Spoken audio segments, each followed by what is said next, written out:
തലച്ചോറ് അല്ലെങ്കിൽ ബ്രെയിനിൻ്റെ സിഗ്നലിൽ പെട്ടെന്ന് ഉണ്ടാവുന്ന വ്യത്യാസം കൊണ്ട് പുറത്തേക്ക് കാണുന്ന ഒരു ലക്ഷണമാണ് അപസ്മാരം. അത് തികച്ചും ശാസ്ത്രീയമായൊരു അസുഖമാണ്. സാധാരണ നിലയിൽ ഇപ്പോൾ എല്ലാവരും അറിയുന്ന അപസ്മാരം എന്ന് വെച്ച് കഴിഞ്ഞാൽ സിനിമയിലൊക്കെ കാണുന്ന പോലെ ഫുൾ കയ്യും കാലും അങ്ങനെ കണ്ണു മറിഞ്ഞ് കയ്യും കാലും ഒന്നിച്ച് ഇളക്കുന്നതാണ്. അതെല്ലാവർക്കും കണ്ടാൽ പെട്ടെന്ന് മനസ്സിലാവും. എന്നിരുന്നാലും ചിലപ്പോൾ അതേപോലത്തെ ലക്ഷണങ്ങൾ അപസ്മാരമല്ലാത്ത സാഹചര്യത്തിലും കാണാം. അത് വേറെ കാര്യം. നമസ്കാരം. ഇന്ന് നമ്മുടെ കൂടെയുള്ളത് ഡോക്ടർ രാജേഷ് കരുവട്ടിലാണ്. അദ്ദേഹം ഒരു ലീഡിംഗ് പീഡിയാട്രിക് ന്യൂറോളജിസ്റ്റ് ആണ്. അപ്പോൾ നമ്മളിന്ന് ഡിസ്കസ് ചെയ്യാൻ പോകുന്നത് കുട്ടികളുടെ അപസ്മാരത്തിനെ പറ്റിയാണ്. സർ, എന്താണ് ഈ കുട്ടികളുടെ അപസ്മാരം എന്ന് പറഞ്ഞാൽ? ഇപ്പോൾ അപസ്മാരം എന്ന് പറഞ്ഞാൽ ഇപ്പോൾ തലച്ചോറ് അല്ലെങ്കിൽ ബ്രെയിനിൻ്റെ സിഗ്നലിൽ പെട്ടെന്ന് ഉണ്ടാവുന്ന വ്യത്യാസം കൊണ്ട് പുറത്തേക്ക് കാണുന്ന ഒരു ലക്ഷണമാണ് അപസ്മാരം. അത് തികച്ചും ശാസ്ത്രീയമായൊരു അസുഖമാണ്. അപ്പോൾ കുട്ടികളിലെ അപസ്മാരത്തിൻ്റെ പ്രത്യേകത എന്താണെന്ന് വെച്ചാൽ അതിൻ്റെ ഇപ്പോൾ മുതിർന്നവരിൽ കാണുന്ന അപസ്മാരത്തെ വെച്ച് അതിൻ്റെ കാരണങ്ങളിൽ ചില വ്യത്യാസങ്ങളുണ്ട്. എങ്ങനെ അതുണ്ടാവുന്ന കാരണങ്ങളിൽ വ്യത്യാസമുണ്ട്. ഉദാഹരണത്തിന് പ്രസവിച്ച സമയത്ത് പറ്റുന്ന മസ്തിഷ്കം അല്ലെങ്കിൽ തലച്ചോറിന് പറ്റുന്ന പരുക്ക് തുടങ്ങിയ കാര്യങ്ങൾ വരും. പിന്നെ വേറെ ജന്മനാ വരുന്ന ബ്ലഡിലെ കെമിക്കൽസിൽ വരുന്ന വ്യത്യാസം, ജനിതകമായ അസുഖങ്ങളും കുറേയൊക്കെ അങ്ങനെ വരാം ഇതിൽ വരും. പിന്നെ രണ്ടാമത്തെ കാര്യം എന്താ വെച്ചാൽ കുട്ടികളിൽ അതിൻ്റെ ലക്ഷണങ്ങളിലൊരു വ്യത്യാസം ഉണ്ടാവും. കാരണം തലച്ചോറ് ആദ്യത്തെ ഒരു 1-2 വർഷം വളരെ വളർന്നുകൊണ്ടിരിക്കുന്ന സമയമാണ് കുട്ടികൾ. അപ്പോൾ അതിൽ ലക്ഷണങ്ങളിൽ വ്യത്യാസം ഉണ്ടാവാം. അത് മാത്രമല്ല, അത് കുട്ടീനെ ഭാവിയിൽ കൂടുതൽ ബാധിക്കാനും ചാൻസ് ഉണ്ട്. കുറേ നേരത്തെ തുടങ്ങുന്ന അപസ്മാരങ്ങൾ, ഇപ്പോൾ പ്രസവിച്ച ഉടനെ അല്ലെങ്കിൽ ആദ്യത്തെ കുറച്ച് മാസങ്ങളിലൊക്കെ തുടങ്ങുന്ന അപസ്മാരങ്ങൾ ആ തലച്ചോറ് അത്രയും വളരുന്ന സമയമായതുകൊണ്ട് കുട്ടിക്ക് ഭാവിക്ക് കുറേ ബുദ്ധിമുട്ടുണ്ടാക്കാം നമ്മളത് കറക്റ്റ് സമയത്ത് കണ്ടുപിടിച്ച് ചികിത്സയില്ലെങ്കിൽ. കുട്ടികളുടെ അപസ്മാരത്തിലെ രോഗലക്ഷണങ്ങൾ എന്തൊക്കെയാണ് സർ? അപ്പോൾ അത് നല്ല ക്വസ്റ്റ്യനാണ്. അപസ്മാരം സാധാരണ നിലയിൽ ഇപ്പോൾ എല്ലാവരും അറിയുന്ന അപസ്മാരം എന്ന് വെച്ച് കഴിഞ്ഞാൽ സിനിമയിലൊക്കെ കാണുന്ന പോലെ ഫുൾ കയ്യും കാലും അങ്ങനെ കണ്ണു മറിഞ്ഞ് കയ്യും കാലും ഒന്നിച്ച് ഇളക്കുന്നതാണ്. അതെല്ലാവർക്കും കണ്ടാൽ പെട്ടെന്ന് മനസ്സിലാവും. എന്നിരുന്നാലും ചിലപ്പോൾ അതേപോലത്തെ ലക്ഷണങ്ങൾ അപസ്മാരമല്ലാത്ത സാഹചര്യത്തിലും കാണാം. അത് വേറെ കാര്യം. രണ്ടാമത്തെ കാര്യങ്ങൾ ഇപ്പോൾ ഈ പെട്ടെന്ന് കുട്ടിയുടെ തല ഒരു ഭാഗത്തേക്ക് പോവുക, അല്ലെങ്കിൽ കുട്ടി ഒരു ഭാഗത്തേക്ക് ഇങ്ങനെ തുറിച്ച് നോക്കുക, ജസ്റ്റ് ഇങ്ങനെ നമ്മൾ വിളിച്ചാൽ റെസ്പോണ്ട് ചെയ്യാണ്ട് നോക്കുക. ചിലപ്പോൾ അത് വളരെ നേരിയ കുറച്ച് സെക്കൻഡുകൾക്ക് മാത്രമായിരിക്കും. അത് അത്ര സൂക്ഷിച്ച് നോക്കിയാലേ അറിയുള്ളൂ. ചിലപ്പോൾ സ്കൂളിൽ ടീച്ചേഴ്സ് ആയിരിക്കും ഇടയ്ക്ക് പറയാൻ പോകുന്നത് ഇങ്ങനെ ഇടയ്ക്ക് പെട്ടെന്ന് ഇങ്ങനെ സ്വപ്നം കാണുന്ന പോലെ ദിവാസ്വപ്നം കാണുന്ന പോലെ പോകുന്നുണ്ട് എന്ന് പറയും. അങ്ങനെ വളരെ ഇതായിട്ട് കാണാം. ചിലപ്പോൾ ചെറിയൊരു ഞെട്ടൽ പോലെ, കൈയൊരു ഞെട്ടൽ പോലെ കാണാം. പിന്നെ ഏറ്റവും പ്രധാനം തിരിച്ചറിയേണ്ടത് ഈ കുറച്ച് മാസങ്ങളിലെ കുട്ടികളുണ്ട്. ഇപ്പോൾ 4-5 മാസങ്ങളിലെ കുട്ടികൾ അല്ലെങ്കിൽ 1 വയസ്സിന് താഴെയുള്ള കുട്ടികളിലൊക്കെ പെട്ടെന്ന് ഇങ്ങനെ ഒരു ഞെട്ടൽ പോലെ കാണാം. അല്ലെങ്കിൽ ഇങ്ങനെ അങ്ങോട്ടായിട്ടുള്ള വളരെ നേരിയ ഞെട്ടല. ചിലർ വரைക്കും അത് ഗ്യാസിൻ്റെ ആണ് അങ്ങനെ എന്നൊക്കെ വിചാരിച്ച് പലപ്പോഴും കുറേ സമയം വൈകിട്ടാണ് ട്രീറ്റ്മെൻറ്റ് എത്തുന്നത്. ആ അപസ്മാരം കുറച്ച് സ്ട്രോങ് ആണ്. കാരണം അത് നമ്മൾ പെട്ടെന്ന് ചികിത്സിച്ചെങ്കിൽ കുട്ടീൻ്റെ ബുദ്ധിക്കും അല്ലെങ്കിൽ കുട്ടിയുടെ ഭാവിക്കും കാര്യമായ പരിക്ക് പറ്റാം. സാർ പറഞ്ഞല്ലോ, പലതരം രോഗപ്രായക്കാർക്ക് ഇത് കണ്ടുവരാം. ഇപ്പോൾ ജനിക്കുന്നത് മുതൽ ചിലപ്പോൾ കുട്ടിക്ക് കണ്ടുവരാം, അല്ലെങ്കിൽ 1-2 വയസ്സിൽ കാണാം. ഏത് തരം കുട്ടികൾക്കാണ്, ഏതൊരു പ്രായപരിധിയിലാണ് ഇത് ഏറ്റവും കൂടുതൽ കണ്ടുവരുന്നത്? അപ്പോൾ നവജാത ശിശു പ്രായം തൊട്ട് തുടങ്ങാം. കാരണം ഇപ്പോൾ ഒരു കുട്ടിക്ക് പ്രസവിച്ച പിറ്റേഴ്സും തുടങ്ങാം, അല്ലെങ്കിൽ അന്ന് തന്നെ തുടങ്ങാം. അതിപ്പോൾ പ്രസവിച്ച സമയത്ത് ഇപ്പോൾ ഓക്സിജൻ്റെ കുറവ്, കരയാൻ താമസം ഉണ്ടായി, ഇങ്ങനത്തെ കുട്ടികൾ. പിന്നെ അതല്ലാണ്ട് കുട്ടികൾ പാലുകുടി കുറച്ച് കുറവ് ഉണ്ടാവുന്ന അവസ്ഥ, അല്ലെങ്കിൽ പാല് കുറവാണ് അമ്മയ്ക്ക്, അങ്ങനത്തെ ഒരു അവസ്ഥയിലും കുട്ടിക്ക് ഇതിൽ ഷുഗർ കുറഞ്ഞിട്ട് അല്ലെങ്കിൽ ഗ്ലൂക്കോസ് ബ്ലഡിൽ കുറഞ്ഞ അപസ്മാരം ഉണ്ടാക്കാം. അപ്പോൾ അത് കുറച്ച് ഡേഞ്ചറുള്ള സമയമാണ്. ആ സമയത്ത് ഏറ്റവും കൂടുതൽ ശ്രദ്ധിക്കണം. പിന്നെ ചെറിയ നവജാത ശിശുവിന് ഇപ്പോൾ ഈ വലിയൊരു കാണുന്ന പോലെ സ്ട്രോക്ക് പോലെ അങ്ങനത്തെ കാര്യങ്ങളും വരാം. പിന്നെ ഇൻഫെക്ഷൻ്റെ കാര്യങ്ങൾ അതെപ്പോഴും ശ്രദ്ധിക്കണം. ഏത് പ്രായത്തിലായാലും എൻ്റെ ലക്ഷണം ഒരു അപസ്മാര രൂപത്തിലായിരിക്കാം. മസ്തിഷ്കത്തിനെ ബാധിച്ച ഇൻഫെക്ഷൻ്റെ ലക്ഷണം അങ്ങനെ കാണാം. പിന്നെ അത് കഴിഞ്ഞാൽ പിന്നെ ഏത് പ്രായത്തിലും അത് കഴിഞ്ഞാലും തുടങ്ങാം. അതായത് ഇപ്പോൾ ആദ്യത്തെ കുറച്ച് ചെറുപ്പത്തിൽ ഒരുപാട് അപസ്മാരങ്ങൾ ഈ ആദ്യത്തെ 10-12 വയസ്സിൽ തുടങ്ങുന്ന ഒരുപാട് തരം അപസ്മാരങ്ങളുണ്ട് കുട്ടികളിൽ തുടങ്ങാവുന്നത്. വന്നു കഴിഞ്ഞാൽ തന്നെ സാർ പറഞ്ഞു, ഇപ്പൊ അപസ്മാരത്തിനെ പോലെ തന്നെ ഉള്ള ലക്ഷണങ്ങൾ വേറെ പല അസുഖങ്ങൾക്കും ഉണ്ട്. അപ്പൊ നമുക്കത് എങ്ങനെ മനസ്സിലാവും ഇപ്പൊ അപസ്മാരത്തിന്റെ ആണോ അത് വേറെ ആണോ? അപ്പോൾ അതിലിപ്പോ കുറെയൊക്കെ ഈ ദൃക്സാക്ഷി വിവരണത്തിലാണ്. ഇതിപ്പോൾ ആരാണ് ഇത് കാണുന്ന ആൾക്കാർ, അത് കറക്റ്റായിട്ട് വിവരണത്തിൽ നല്ലതുണ്ടാവും. 2, ഇപ്പം ഇന്നത്തെ കാലത്ത് ഇപ്പോൾ എല്ലാവരുടെ അടുത്തും ഫോണുണ്ട്. അപ്പോൾ പെട്ടെന്ന് ഇപ്പോൾ കുട്ടികളിൽ എന്തെങ്കിലും നമുക്ക് വ്യത്യസ്തമായ ചലനങ്ങളോ മാറ്റങ്ങളോ ഭാവമാറ്റങ്ങളോ കാണുകയാണെങ്കിൽ ഫോണിൽ പിടിച്ചു കഴിഞ്ഞാൽ എപ്പോഴും ഇപ്പോൾ ഡോക്ടറെ കൺസൾട്ട് ചെയ്യുമ്പോൾ അവർക്കത് നോക്കിയിട്ട് പറയാൻ പറ്റും ഇതാവാനുള്ള സാധ്യത ഉണ്ട് അല്ലെങ്കിൽ അല്ല എന്ന് പറയാൻ പറ്റും. പിന്നെ മൂന്നാമതായിട്ട് ഇപ്പോൾ ഈ അസംബ്ലിയിലൊക്കെ ഇപ്പോൾ അസംബ്ലിയിൽ ബോധം കെട്ട് വീഴുന്ന കുട്ടികൾ ഇപ്പോൾ ഭക്ഷണം കഴിച്ചില്ല, അങ്ങനത്തെ കാര്യങ്ങൾ വീഴുന്നുണ്ട്. അത് ഇപ്പോൾ പെട്ടെന്ന് തലച്ചോറിൽ ഓക്സിജൻ കുറഞ്ഞ് അങ്ങനെയൊക്കെ ഉണ്ടാവുന്നതാണ്, അല്ലെങ്കിൽ ഹാർട്ടിൻ്റെ ഇത് റേറ്റ് കുറഞ്ഞു അങ്ങനെയൊക്കെ വരുന്നതാണ്. അത് കഴിഞ്ഞാലും ചില കുട്ടികൾ ഇങ്ങനെ ഒരു ചെറിയൊരു ഇളക്കം പോലെ കാണാം.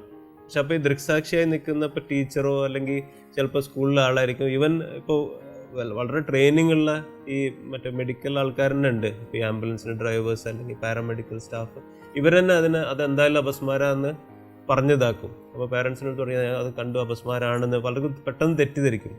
അപ്പോൾ അത് നമ്മൾ ഡീറ്റെയിൽ ആയിട്ട് അതിൻ്റെ ബാക്ക്ഗ്രൗണ്ട് പോയി കാര്യങ്ങൾ ഓരോന്നായിട്ട് എന്താ ഉണ്ടായെന്ന് നോക്കി കഴിഞ്ഞാൽ പലപ്പോഴും മനസ്സിലാവും ഇത് അപസ്മാരമല്ല, ഇതില്ല. അപ്പോൾ അതുകൊണ്ട് എപ്പോഴും ഇത് പറയാൻ കാരണം എന്താ വെച്ചാൽ നമ്മൾ പെട്ടെന്ന് എടുത്തിയാടി ഇപ്പോൾ അതിൽ ചിലപ്പോൾ അവർ അപസ്മാരാണെന്ന് പറഞ്ഞുകൊണ്ടാണ് എന്നുള്ള നിലയ്ക്ക് പെട്ടെന്ന് പോയിട്ട് എടുത്തിയാടി ട്രീറ്റ്മെൻറ്റ് പോവുക, അല്ലെങ്കിൽ അതും തടയാൻ വേണ്ടിയിട്ടാണ് ഇങ്ങനെ പറയുന്നത്. കാരണം വേറെയും കാരണങ്ങൾ ഉണ്ടാവാം. അപ്പോൾ അത് ചെയ്ത് കഴിയുമ്പോൾ കുട്ടികൾക്ക് ഒരു പ്രാവശ്യം ട്രീറ്റ്മെൻറ്റ് തുടങ്ങി നമ്മൾ ഇത്രയും കാലം ഇപ്പോൾ 2 വർഷം അല്ലെങ്കിൽ അങ്ങനെ കൊടുത്തുകൊണ്ടിരിക്കേണ്ടി വരും. അപ്പോൾ അതുകൊണ്ട് അതിൻ്റെ മുമ്പ് ഒരു സ്പെഷ്യലിസ്റ്റിനെ കണ്ടിട്ട് ഇതാണോ അല്ലേ എന്ന് ഉറപ്പാക്കുക. ചിലപ്പോൾ ചില സമയത്ത് ഇപ്പോൾ ഇങ്ങനത്തെ മാറ്റങ്ങൾ ചെറിയ കുട്ടികളിൽ തന്നെ കാണാം. പെട്ടെന്ന് അവർ പല രീതിയിലുള്ള ഇത് കാണാം. ഒരുപാട് സംഭവങ്ങളുണ്ട്.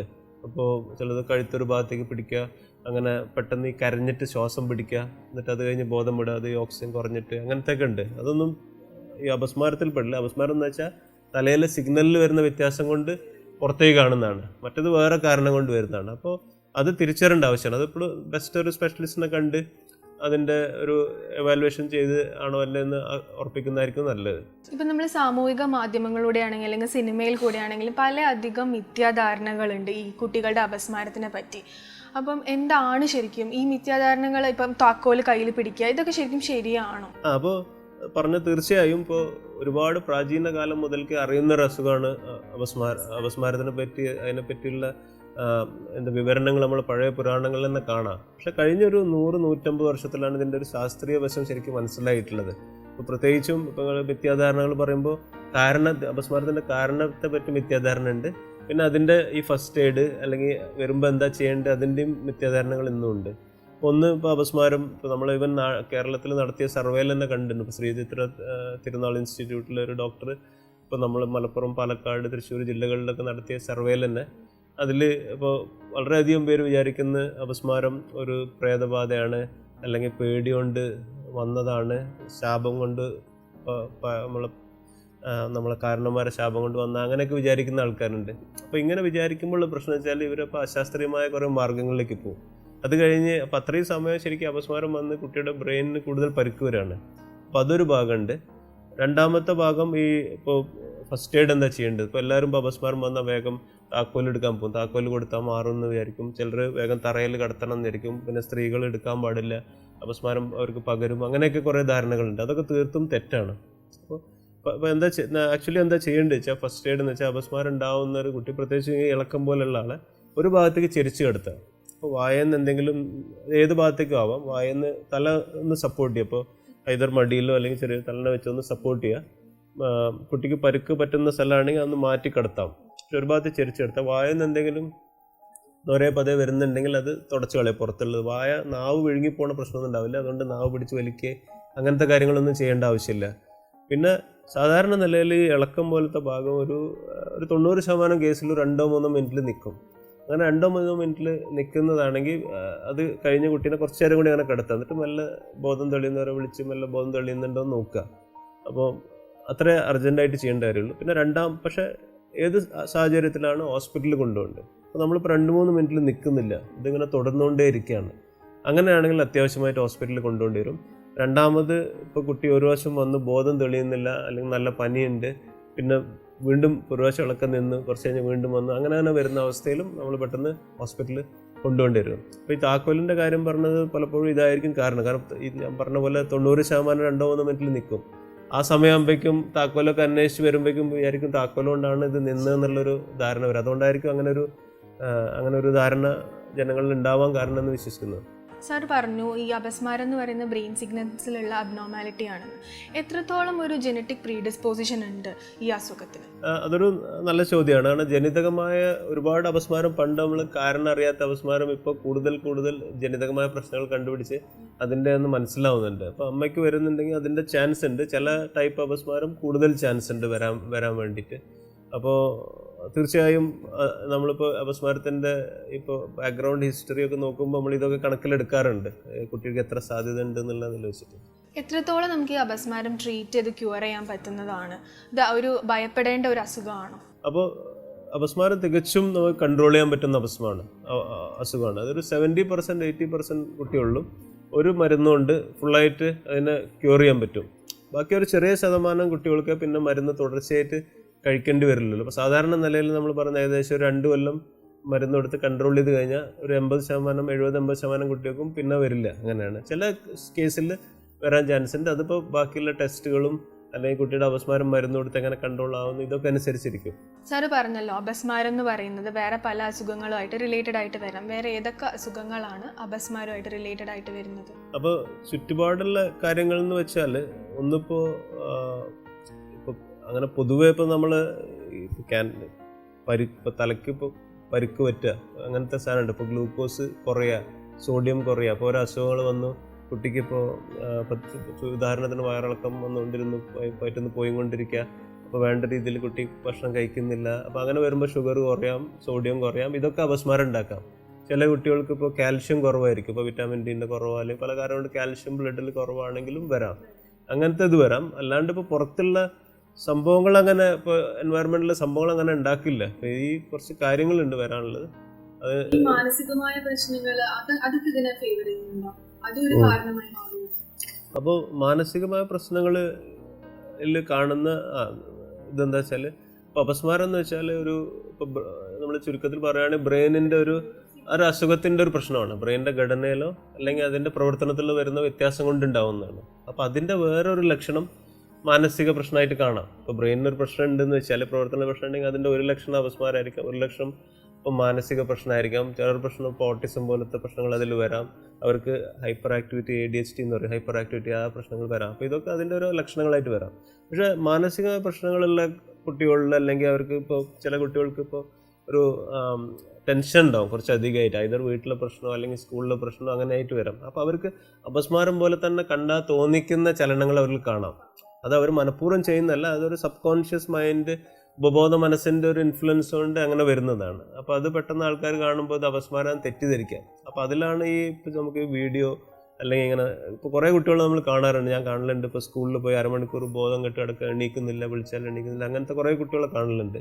അപ്പോൾ ഇവർക്ക് ശരിക്കും ഇപ്പോൾ അപസ്മാരത്തിൻ്റെ മരുന്നല്ല വേണ്ടത്. ഇവർക്ക് വേണ്ടത് വേറെ രീതിയിൽ കൗൺസിലിങ്ങും അതിൻ്റെ ഇത് കണ്ടുപിടിക്കുക കറക്റ്റായിട്ട് എന്നുള്ളതാണ്. ചില ആൾക്കുട്ടികൾ ഇപ്പോൾ ആവശ്യമില്ലാണ്ട് മരുന്നും കഴിക്കുന്ന കുട്ടികളെ കണ്ടിട്ടുണ്ട്.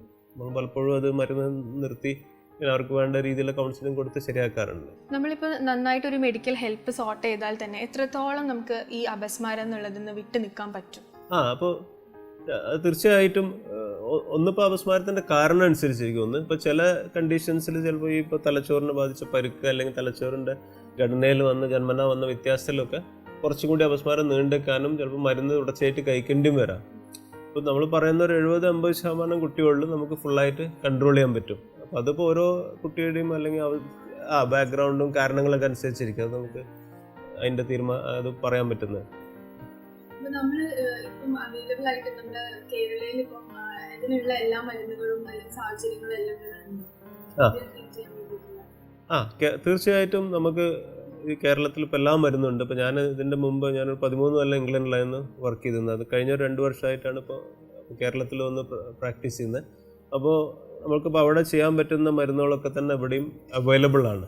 ഇപ്പോൾ ചിലതിൻ്റെ അവൈലബിലിറ്റിയിൽ ചെറിയ വ്യത്യാസം വരാം. പക്ഷേ സാധാരണ നിലയിൽ ഇപ്പോൾ അത്ര വലിയ മരുന്ന് വേണ്ട, എല്ലാത്തിലും ഒരുവിധം മരുന്ന് നമുക്ക് സാധാരണ ഉപയോഗിക്കുന്ന മരുന്നുകൊണ്ട് കൺട്രോൾ ചെയ്യാൻ പറ്റും. പിന്നെ വളരെ അപൂർവമായി വരുന്ന കുറച്ച് ഇതിൽ ഇപ്പോൾ 20% എന്ന് പറഞ്ഞില്ല, അങ്ങനത്തെ കുട്ടികളിൽ ഇപ്പോൾ എപ്പിലെപ്സി സർജറി പോലത്തെ കാര്യങ്ങളുണ്ട്. ഇപ്പോൾ അപസ്മാരത്തിന് ഉണ്ടാക്കുന്ന ചെറിയ ഉപരിതല ബ്രെയിൻ്റെ സ്ട്രക്ചറിലൊരു മാറ്റം ഉണ്ടെങ്കിൽ അതിനെടുത്ത് മാറ്റിയുള്ള അപസ്മാരം മാറുന്നൊരു കണ്ടീഷനുണ്ട്. ഇപ്പോൾ എപ്പിലെപ്സി സർജറി ഇപ്പോൾ ഉണ്ട്. വേറെ ഡയറ്റിൽ മാറ്റം വരുത്തിയിട്ട് ചെയ്യുന്ന ട്രീറ്റ്മെൻറ്റും ഉണ്ട്. മരുന്നിന് പുറമുള്ള ചികിത്സാ രീതികളത്. ഇപ്പോൾ അപസ്മാരം വന്നു കഴിഞ്ഞ് നന്നായി ക്യൂർ ചെയ്ത് കഴിഞ്ഞാൽ തന്നെ ഇപ്പം പലർക്കുള്ള ഡൗട്ടാണ് അത് പിൽക്കാലത്ത് കുട്ടിയുടെ ജീവിതത്തിന് അത് എത്രത്തോളം ബാധിക്കുന്നുള്ളത്. അങ്ങനെ ഒരു ബാധ്യത ആയിട്ടത് മാറുമോ? അപ്പോൾ നേരത്തെ പറഞ്ഞ പോലെ ഇപ്പോൾ ഒരു 70-50% കുട്ടികൾക്കും ഇപ്പോൾ മരുന്ന് കൊടുത്തിട്ട് ഫുൾ കൺട്രോളായി നമ്മൾ സാധാരണ 2 കൊല്ലം നോക്കി പിന്നെ EEG ഒക്കെയാണ് കുട്ടി കൺട്രോളായി എന്നെങ്കിൽ നമുക്ക് മരുന്ന് നിർത്തിയാൽ വരാനുള്ള ചാൻസ് ഇല്ല. ചെറിയ ശതമാനം ചാൻസ് ഉണ്ട്. അത് കുറച്ച് ഈ അപസ്മാരത്തിൻ്റെ ടൈപ്പും അതിൻ്റെ കോസും ഒക്കെ അനുസരിച്ചിരിക്കും. ചിലപ്പോൾ വരാനുള്ളുണ്ട്. എന്നാലും ഒരു പ്രാവശ്യം ഉണ്ടായിക്കഴിഞ്ഞാൽ അവരെപ്പോഴും ഒരു ശ്രദ്ധ വേണം അങ്ങനെ വരാനുള്ള സാധ്യത. അല്ലെങ്കിൽ എന്തെങ്കിലും വ്യത്യസ്തമായിട്ട് അവരെ ചലനങ്ങളോ ഭാവങ്ങളോ ഒക്കെ കാണുന്നുണ്ടോ എന്ന് ശ്രദ്ധിക്കേണ്ടി വരുന്നു. നമ്മളിപ്പോൾ ഈ ഇന്ത്യയിലാണെങ്കിലും അല്ലെങ്കിൽ ഈ ലോകത്ത് ഇപ്പോൾ അവൈലബിൾ ആയിട്ടുള്ള എല്ലാ ഡ്രഗ്സും തന്നെ നമുക്കിപ്പോൾ ഇവിടെ കേരളത്തിൽ അവൈലബിൾ ആണോ? അത് വെച്ച് നമുക്ക് കുട്ടീനെ ട്രീറ്റ് ചെയ്യാൻ പറ്റുന്നതാണോ? അപ്പോൾ ഉദാഹരണത്തിന് ഇപ്പോൾ ഒരു പാരൻസ് ഒരു ഫാമിലിക്ക് ഒരു കുട്ടീനെ അപസ്മാരം ബാധിച്ചിട്ടുണ്ടെങ്കിൽ അല്ലെങ്കിൽ പ്രത്യേക ജനിതമായ കണ്ടീഷൻ ഉണ്ടെങ്കിൽ അപ്പോൾ അതിൻ്റെ ഒരു ജനറ്റിക് സ്ക്രീനിങ് നടത്തി ടെസ്റ്റ് നടത്തി കുട്ടിയുടെ ജനറ്റിക് പ്രശ്നം ഇതായിരുന്നു കണ്ടുപിടിച്ചാൽ നമുക്ക് ഗർഭസ്ഥ അവസ്ഥയിൽ അപ്പോൾ ഇനി അടുത്ത് വരാൻ പോകുന്ന കുഞ്ഞിന് അല്ലെങ്കിൽ വരുന്ന ആ കുഞ്ഞിൻ്റെ ആദ്യത്തെ ഒരു 2 മാസം ആ സമയത്തൊക്കെ ഓരോ ടെസ്റ്റ് ചെയ്താൽ കണ്ടുപിടിക്കാൻ പറ്റും ഈ അസുഖം കുഞ്ഞിന് വരാൻ ചാൻസ് ഉണ്ടോ ഇല്ലയെന്ന് കണ്ടുപിടിക്കാൻ പറ്റും. അതല്ലാണ്ട് പിന്നെ പ്രത്യേകിച്ച് ശ്രദ്ധകളൊന്നും ആവശ്യമില്ല. കാരണം ചിലപ്പോൾ ആർക്കും കുടുംബത്തിലില്ലാണ്ട് തന്നെ നമ്മൾ പ്രതീക്ഷിക്കാണ്ട് വരാം. മനസ്സിലായില്ല, ജനറ്റിക് ആ കുട്ടിക്കാർക്ക് ആദ്യമായിട്ട് വരുന്നത്. പിന്നെ സാധാരണ അതിനു വേണ്ടി നമ്മൾ സ്കാനിൽ എന്തെങ്കിലും വ്യത്യാസം ഉണ്ടോ, തലച്ചോറിനെ ബാധിച്ച പ്രശ്നങ്ങളുണ്ടോ, മൊത്തത്തിലൊരു സ്ക്രീനിങ് ചെയ്യാറുണ്ട് ഒരു അൾട്രാസൗണ്ട് ഈ പ്രഗ്നൻസിയിൽ ചെയ്യുമ്പോൾ. ഇങ്ങനൊരു അപസ്മാരം വന്നു കഴിഞ്ഞാൽ പിന്നെ നമ്മൾ തുടർന്നുള്ള ജീവിത നമ്മൾ ചെയ്യുന്ന കാര്യത്തിൽ വല്ല തരത്തിലും വേറെ എന്തെങ്കിലും പ്രശ്നം വരാൻ ചാൻസ് ഉണ്ടോ? അപ്പോൾ അത് തീർച്ചയായിട്ടും ഒരു നല്ല ക്വസ്റ്റ്യൻ ആണ്. പല പാരൻസിനും അങ്ങനെ ഒരു ഡൗട്ട് വരാറുണ്ട്. നമ്മൾ പ്രാക്ടീസിൽ കാണുന്നതാണ്. ഇപ്പോൾ പ്രത്യേകിച്ച് കുട്ടീനെ ചോദിക്കുമ്പോൾ പറയും അവനെ കളിക്കാനൊന്നും വിടാറില്ല, അവനെ വീട്ടിൽ തന്നെ നിൽക്കില്ല, അവന് ഫുട്ബോളിനൊന്നും പോകാറില്ല എന്നൊക്കെ പല ലൈഫ് സ്റ്റൈൽ റെസ്ട്രിക്ഷൻസും പാരൻസ് ചെയ്യാറുണ്ട്. അത് തീർച്ചയായും ഒരു തെറ്റായ പ്രവണതയാണ്. അപ്പോൾ ഈ കുട്ടികൾക്ക് ശരിക്കും അവരുടെ ഏതൊരു മേഖലയിലായാലും അതിൻ്റെ ഉയരങ്ങളിലെത്താൻ പറ്റും. നമുക്ക് ഉദാഹരണങ്ങൾ തന്നെ ധാരാളം മഹാന്മാരിതിലുണ്ട്. ഇപ്പോൾ South African fielder Jonty Rhodes ഉണ്ട്. ഇപ്പോൾ എല്ലാവർക്കും അറിയുന്നൊരു ഏറ്റവും ബെസ്റ്റ് ഫീൽഡറാണ്, ഈ ഫീൽഡിങ്ങിൽ വെൽ നോൺ ആണ് അയാൾ. അപ്പോൾ അദ്ദേഹമൊക്കെ അപസ്മാരമുള്ള ആളാണ്. അതുപോലെ നെപ്പോളിയൻ, അങ്ങനെ പല പ്രമുഖർക്കും ഇതുണ്ടായിട്ടുണ്ട്. അവരുടെ ജീവിതത്തിൽ അവരുടെ മേഖലയിൽ അതിൻ്റെ ഹയസ്റ്റ് ലെവലിൽ എത്തിയിട്ടുണ്ട്. അപ്പോൾ ഒന്നിലും റെസ്ട്രിക്ഷൻ ആവശ്യമില്ല. ശ്രദ്ധിക്കേണ്ട കാര്യങ്ങളുണ്ട് 1-2. കാരണം ഒന്നിപ്പോൾ നമ്മൾ അപസ്മാരം അത്ര കൺട്രോൾ അല്ലെങ്കിൽ ഇപ്പോൾ ഉയരങ്ങളിൽ കയറി നിൽക്കുക, പെട്ടെന്ന് അപകടം വരാൻ സാധ്യതയുള്ള സാഹചര്യങ്ങൾ. ഒന്നിപ്പോൾ ഉയരങ്ങളിൽ, 2 ഇപ്പോൾ ഈ സ്വിമ്മിംഗ് പൂള് അല്ലെങ്കിൽ കുളത്തിൽ നീന്തുക, അല്ലെങ്കിൽ ബാത്ത് ടബിൽ ഇപ്പോൾ സൂപ്പർവൈസ്ഡ് അല്ലാണ്ട് നീന്തുക. ആരെങ്കിലും ഒരാൾ അറിയുന്നവരുണ്ടായെങ്കിൽ കുഴപ്പമില്ല. എന്നാൽ കുട്ടിക്ക് ഇപ്പോൾ അടുത്തുള്ള ക്ലോസ് ഫ്രണ്ടോ ടീച്ചറോ അല്ലെങ്കിൽ ആരെങ്കിലും ഒരാൾ ഇപ്പോൾ ഇങ്ങനെ വരാൻ ചാൻസ് അറിയുന്നവരുണ്ടാവണം. സൂപ്പർവൈസ്ഡ് ഇല്ലാണ്ട് ചെയ്യരുത്. 3-മത്തെ കാര്യങ്ങൾ ഇപ്പോൾ ഈ അടുക്കളയിലുള്ളതാണ്. ഇപ്പോൾ തീയിൻ്റെ അടുത്ത് പെരുമാറുക, അങ്ങനത്തെ കാര്യങ്ങൾ. ഇപ്പോൾ ഈ കാര്യങ്ങൾ ശ്രദ്ധിക്കണം. പിന്നെ ശ്രദ്ധിക്കുന്ന അപസ്മാരമുള്ള മരുന്ന് മിസ്സാവാണ്ടെന്ന് നോക്കണം. അപസ്മാരമുള്ള മരുന്ന് കഴിച്ചുകൊണ്ടിരിക്കുന്ന മരുന്ന് പെട്ടെന്ന് നിന്ന് കഴിഞ്ഞാൽ അപസ്മാരം ഒന്നും കൂടി സ്ട്രോങ് ആയിട്ട് വരാം. അത് ശ്രദ്ധിക്കണം. പിന്നെ അവർക്ക് ഉറക്കക്കുറവ് കുറയ്ക്കണം. പിന്നെ അധികം ടയർഡ്നെസ് അല്ലെങ്കിൽ ക്ഷീണം വന്നാലൊക്കെ വരാം. ചില കുട്ടികൾക്ക് ചില കാര്യങ്ങൾ വരുമ്പോൾ അവർക്ക് ഇങ്ങനെ തന്നെ ഉണ്ടാകുമ്പോൾ എപ്പോഴും വരാറുണ്ടെന്ന് അസുഖങ്ങൾ വരുമ്പോൾ അങ്ങനത്തെ കാര്യത്തിലൊക്കെ വരാനുള്ള സാധ്യത കുറച്ചുകൂടി കൂടും. പക്ഷേ ലൈഫ് സ്റ്റൈൽ റെസ്ട്രിക്ഷൻ്റെ ഒന്നും ആവശ്യമില്ല. സൂപ്പർവിഷൻ ചില കാര്യങ്ങളിൽ വേണം. ഇന്ന് നമ്മൾ ഡിസ്കസ് ചെയ്തത് അപസ്മാരത്തിനെ പറ്റിയാണ്. അതിൻ്റെ രോഗലക്ഷണങ്ങൾ, അതെങ്ങനെ ട്രീറ്റ് ചെയ്യാമെന്നതാണ്. അതിനുവേണ്ടി നമ്മളോട് സഹകരിച്ച് നമ്മളെ ഡോക്ടറിന് നന്ദി പറയാം. Thank you sir. Thank you. നമസ്കാരം.